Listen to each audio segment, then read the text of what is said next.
नमस्कार, मी डॉक्टर वंदना राजेंद्र उगले। पावसाळा नेमकाच संपलेला आहे, हिवाळ्याची सुरुवात आहे।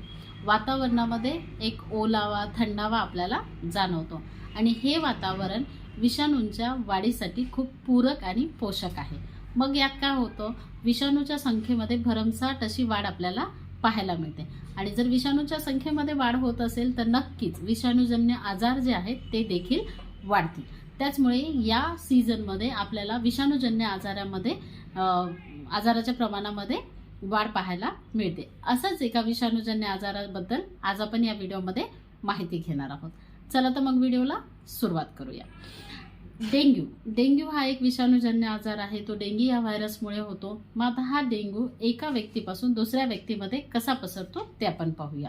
डेंग्यू हा आजार एका रुग्णापासून डेंग्यू झालेल्या रुग्णासोबत आपण बोलल्यानंतर किंवा त्याच्याजवळ बसल्यावर किंवा त्याच्यासोबत जेवण केल्यानंतर किंवा त्याची एखादी वस्तू आपण हाताळल्यानंतर त्यामुळे आपल्याला डेंग्यू हा आजार होत नाही। तर डेंग्यू झालेल्या रुग्णाला जर एडिस इजिप्टी नावाच्या डासाने चावा घेतला आणि तो डास जर आपल्याला चावला तर त्यामुळे आपल्याला डेंग्यूची लागण होऊ शकते। थोडक्यात काय तर डासांमुळे डेंग्यू हा आजार होतो। एडिस इजिप्टी या नावाच्या डासामुळे हा आजार एका रुग्णापासून दुसऱ्या रुग्णामध्ये पसरतो।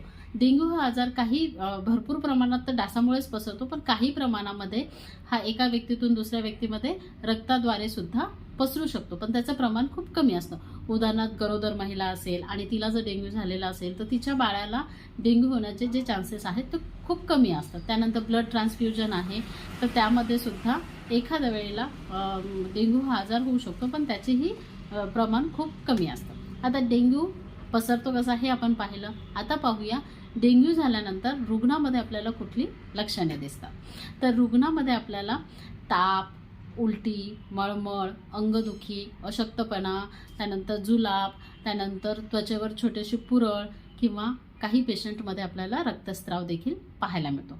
पण आता जी काही लक्षणे मी सांगितली आहेत ती इतर विषाणूजन्य जे आजार आहेत त्यांच्यामध्ये सुद्धा आपल्याला पाहायला मिळतात। मग आता आपण ओळखणार कसं की ही डेंग्यू आहे। तर डेंग्यूमध्ये येणारा जो ताप असतो तो भरपूर प्रमाणात असतो। त्यानंतर डेंग्यूच्या पेशंटमध्ये डोकं खूप जास्त दुखायला लागतं, डोळ्याचा जो मागचा भाग आहे तो जास्त प्रमाणात दुखायला लागतो।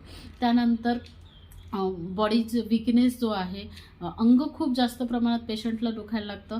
डेंग्यूचा जो ताप आहे त्याला बोन ब्रेकिंग फीवर असं म्हणतात। पेशंट तुमच्या क्लिनिकमध्ये आल्यानंतर सगळ्यात पहिलं लक्षण तुम्हाला सांगणार की माझं अंग खूप जास्त प्रमाणात दुखायला लागतं आणि ही एवढी सगळी लक्षणे असताना देखील पेशंटला नाक वाहणे किंवा सर्दी होणे याची हिस्ट्री खूप कमी असते किंवा नसते। तर जर तुम्हाला अशी लक्षणे असतील, खूप जास्त ताप आलेला असेल, अंग खूप जास्त दुखत असेल आणि खूप अशक्तपणा आलेला असेल आणि तुम्हाला सर्दी वगैरे झालेली नसेल, नाक वाहत नसेल, तर लगेच तुम्ही तुमच्या डॉक्टरकडे जा आणि जर तुमचे जे काही फॅमिली डॉक्टर असतील त्यांच्याकडे गेल्यानंतर जर त्या डॉक्टरांना ही जी काही लक्षणे आहेत ती जर डेंग्यूची वाटत असतील तर ते तुमच्या काही रक्ताच्या तपासण्या करतील। आता डेंग्यू कन्फर्म करण्यासाठी कुठल्या रक्ताच्या तपासण्या असतात त्या आपण पाहूया। बेसिक म्हणून तुमचे जे काही फॅमिली डॉक्टर असतील ते तुमचं कंप्लीट ब्लड काउंट करतील। त्याच्यानंतर अँटीजन अँटीबॉडीची जी डेंग्यू IgM टेस्ट आहे ती कन्फर्म करतील। जर त्या पॉझिटिव्ह असतील तर मग तुम्हाला डेंग्यू झाला असं आपण म्हणू शकतो। काही वेळेला युरिन टेस्ट सुद्धा करतात, त्यामध्ये आपल्याला जर एखाद्या रुग्णामध्ये रक्तस्राव होत असेल तर त्याची रक्तस्राव पाहायला म्हणजे रेड ब्लड सेल्स आपल्याला पाहायला मिळतात, तर लघवीची तपासणी सुद्धा केली जाते। आता ट्रीटमेंट म्हणून आपण काय करू शकतो, जेव्हा तुम्ही तुमच्या फॅमिली डॉक्टरकडे जाल तर डेंग्यू या आजारावर स्पेसिफिक असं ठराविक अशी काही उपचार पद्धती नाही, पण रुग्णामध्ये जी काही लक्षणं दिसतात त्यानुसार तुमचे जे काही फॅमिली डॉक्टर असतील तर त्यावर उपचार करतील। डेंग्यू हा आजार जो आहे त्याला आपण 3 स्टेजेसमध्ये डिवाइड करू शकतो आपल्या सोयीनुसार। जशी पहिली स्टेज आहे ज्याला आपण फेब्राईल स्टेज म्हणतो, दुसरी स्टेज आहे ज्याला आपण क्रिटिकल स्टेज म्हणतो आणि तिसरी स्टेज आहे रिकव्हरी स्टेज। आता या स्टेजेसमध्ये काय होतं, जी पहिली स्टेज आहे ज्याला आपण फेब्राईल स्टेज म्हणतो, तर जेव्हा आपल्याला डेंग्यूची लागण होते, जे सुरुवातीचे 1-2 दिवस पहिल्या दिवसापासून किंवा दुसऱ्या दिवसापासून जेव्हा आपल्याला लक्षणे सुरुवात होतात त्यापासून तर 10 दिवसापर्यंतचा जो कालावधी आहे त्याला आपण क्रिटिकल फेजमध्ये कन्सिडर करू शकतो. मग ह्या फेजमध्ये काय होतं, पेशंटमध्ये अंग दुखतं, ताप येतो, त्यानंतर पेशंटच्या त्वचा लाल व्हायला लागते, त्याच्यावर लाल दाणे आपल्याला पाहायला मिळतात. बऱ्याचशा पेशंटमध्ये आपण जेव्हा प्रेस करून पाहतो तर त्या ठिकाणी आजूबाजूला रेडनेस, लालसरपणा आपल्याला पेशंटमध्ये पाहायला मिळतो. त्यानंतर जेव्हा ही स्टेज असते मग तुम्ही तुमच्या फॅमिली डॉक्टरकडे जाल आणि लक्षणांना अनुसरून ते तुमची ट्रीटमेंट करतील किंवा ते तुम्हाला उपचार देतील. त्यानंतर काय होतं, तुमचा जो ताप असतो पेशंटचा तो कमी व्हायला लागतो. मग ताप कमी झाल्यानंतर पेशंटला अंगदुखी वगैरे त्याला सुद्धा आराम पडतो आणि पेशंटला असं वाटतं की आता आपण बरे झालोय. पण जर त्या स्टेजमध्ये बरे झाल्यानंतरही ती स्टेज चालू असताना आपल्याला काही पेशंटच्या अन्य लक्षणे जे आहेत, बाकीची जी लक्षणं आहेत त्याला आपण वॉर्निंग साईन्स किंवा असं म्हणतो किंवा अलार्मिंग साईन्सचे जे आपण म्हणतो, उदाहरणार्थ जर पेशंटला ताप कमी झाला, नंतर 2-3 दिवसानंतर परत ताप येणे, त्यानंतर पेशंटचं डोकं जास्त दुखायला लागणे किंवा पेशंटला सारखी उलटी होणे किंवा खूप जोरात पोट दुखायला लागणे किंवा पेशंटच्या शरीरामध्ये उदाहरणार्थ नाकातून किंवा तोंडातून रक्तस्राव होत जर असेल, ही सगळी अलार्मिंग साईन आहे किंवा लक्षणे आहे. यावर तुम्हाला लक्ष द्यायचं आहे की ताप कमी झाला, पेशंट चांगला आहे, तरीसुद्धा ह्या गोष्टी किंवा ही लक्षणे जर तुम्हाला तुमच्या पेशंटमध्ये दिसत असतील 2-3 दिवसानंतरही, तर तुम्ही लगेच तुमच्या पेशंटला हॉस्पिटलाइज करा किंवा तुमचे जे फॅमिली डॉक्टर आहे त्यांना दाखवायला हवं. आता मग दुसरी स्टेज आहे ते क्रिटिकल स्टेज. जसं पहिल्या स्टेजमध्ये आपण ट्रीटमेंट घेतलेली आहे आणि जी फेब्राईल स्टेज आहे या स्टेजमध्ये भरपूर प्रमाणामध्ये 80% जी रुग्ण आहेत ती या स्टेजनंतर बरी होतात. पण काही रुग्णांमध्ये आपल्याला पुढची जी स्टेज आहे क्रिटिकल स्टेज पेशंटमध्ये पाहायला मिळते. उदाहरणार्थ जर त्यांचं प्लेटलेट काउंट जे असतं ते जर कमी झालेलं असेल तर अशा पेशंटमध्ये आपल्याला रक्तस्राव पाहायला मिळतो. मग तो रक्तस्राव ज्याला आपण ब्लिडिंग म्हणतो ते कुठून होते, काही पेशंटमध्ये नाकाद्वारे व्हायला लागते किंवा काही पेशंटमध्ये तोंडातून किंवा काही पेशंटमध्ये जे आपली GI ट्रॅक आहे तिथे सुद्धा ब्लिडिंग होऊ शकते. त्यानंतर काही पेशंटमध्ये आपलं ब्लड प्रेशर कमी होतं. ब्लड प्रेशर कमी झाल्यामुळे आपल्या शरीरातील इतर जे अवयव आहेत त्यापर्यंत रक्तपुरवठा व्यवस्थित पोहोचत नाही आणि त्यामुळे तो पेशंट डेंग्यू शॉकमध्ये सुद्धा जाऊ शकतो. ही झाली दुसरी स्टेज, क्रिटिकल स्टेज.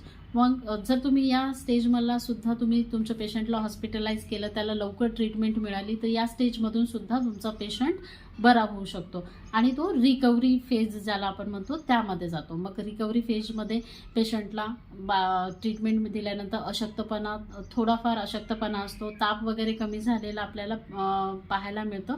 मग पेशंटमध्ये अशक्तपणा आपल्याला पाहायला मिळतो, थोडा मसल पेनसुद्धा पाहायला मिळतो, त्याला भूक कमी लागते, त्यानंतर त्याची जी काही करायची इच्छा असते, अशक्तपणामुळे त्याला फ्रेश वाटत नाही.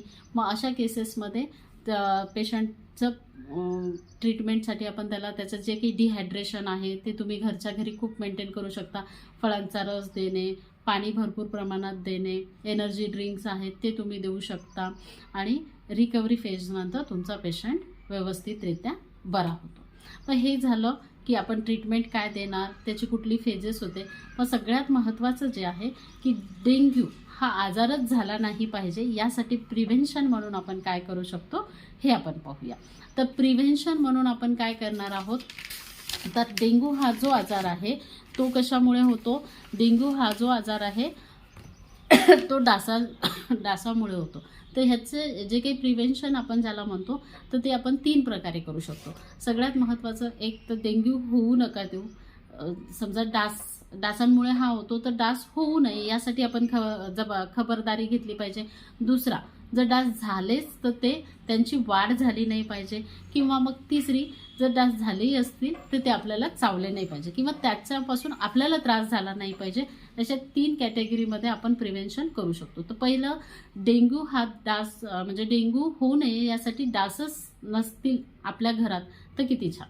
आता ते कसं प्रिव्हेंट करायचं ते मी तुम्हाला सांगते. आपल्याकडे कूलर आहे, AC आहे, फ्रीज आहे, त्याच्यानंतर आपण आपलं घर सजवण्यासाठी वेगवेगळी फुलदाणी वापरतो, त्यामध्ये पाणी टाकत असतो. आपल्या घरात खूप प्रकारच्या कुंड्या असतात, झाडं लावलेली असतात, त्यामध्ये आपण पाणी टाकतो. तर भरपूर वेळेला ह्यामध्ये पाणी साचलेलं असतं आणि डेंग्यू ज्या डासांमुळे पसरतो त्याचं नाव आहे एडिस इजिप्टी. आणि हा जो डास आहे तो घाणेरड्या पाण्यात नाही तर स्वच्छ पाण्यात जास्त पाहायला मिळतो. जास्तीत जास्त प्रमाणात हा फक्त स्वच्छ पाण्यातच आढळतो. मग स्वच्छ पाणी कुठे असतं? आपल्या कूलरमध्ये टाकलेलं असतं, ते साचलेलं असतं. त्यानंतर फ्रीज किंवा AC मध्ये सुद्धा आपल्याला पाणी पाहायला मिळतं. आणि या घर सजवण्यासाठी ठेवलेल्या ज्या कुंड्या आहेत त्यामध्ये पाणी असतं स्वच्छ, त्याच्यामध्ये आपल्याला ह्या डासाची उत्पत्ती होते आणि हे डास त्यामुळे आपल्या घरात येऊ शकतात. मग आपण काय करायचं की प्रत्येक 8 दिवसाला किंवा 6 ते 7 दिवसाच्या दरम्यान हे पाणी बदलत राहायचं आणि त्यामुळे काय होईल, डासांची उत्पत्ती होणार नाही. आणि मग त्यानंतर दुसरं आहे, जर डास झालेच, आपल्या घराच्या आजूबाजूला खड्डे आहेत किंवा आपल्या गच्चीवरती काही फुटलेले टायर्स वगैरे आहेत आणि त्यात जर डास झालेले आहे आणि ते खड्ड्यातलं पाणी आपण काढू शकत नाही किंवा त्याला काही मार्ग नाही आपल्याकडे आणि त्यात जर पावसाचं पाणी साचलेलं असेल शुद्ध स्वच्छ, मग किंवा नळाचं पाणी स्वच्छ साचून राहत असेल, तर अशा वेळेस काय करायचं, तेल गरम करून तो जो जळलेलं तेल आहे ते तुम्ही त्या डबक्यात टाकू शकता किंवा आपले कडुलिंबाची पाने आहे त्याचा धूर करणे, त्याच्यामुळे सुद्धा डास वाढणार नाही किंवा डासांचं जे काही प्रमाण आहे ते कमी होऊ शकतं. हे झालं दुसरं. आणि आता तिसरं आणि महत्त्वाचं, जर समजा कुठलाच पर्याय आपल्याला जमत नसेल आणि डास जर होतच असतील आणि ते घरात जाणवत असतील आणि डेंग्यूचा जो डास आहे त्याची एक स्पेसिफिक वेळ असते, सकाळी 6 ते 7च्या दरम्यान, म्हणजे सकाळच्या वेळेला जास्तीत जास्त दिवसा तो चावतो आणि संध्याकाळी सुद्धा 5 ते 7च्या दरम्यान ह्या डासाचं जे घरात येण्याचं प्रमाण आहे ते जास्त असतं. मग अशा वेळेला तुमच्या घरात जे लहान बाळ असतील किंवा इतर जे वयस्कर लोक असतील तर त्यांचं अंग पूर्णपणे झाकून ठेवणे, लहान मुलांना पूर्ण कपडे घालणे, ट्राउझर्स वगैरे, आणि आपल्याकडे भरपूर असे मॉस्किटो रिपेलंट मिळतात, जसं काही लिक्विड्स आहे किंवा काही कॉइल्स आहे, त्याचा तुम्ही वापर करू शकता आणि स्वतःच्या घराचा आणि घरातील लोकांचा डासापासून बचाव करू शकता. जर तुम्हाला माझा व्हिडिओ आवडला असेल तर नक्कीच लाईक, शेअर आणि सबस्क्राईब करा. व्हिडिओशी संबंधित काही प्रश्न असतील तर नक्कीच मला विचारा. धन्यवाद.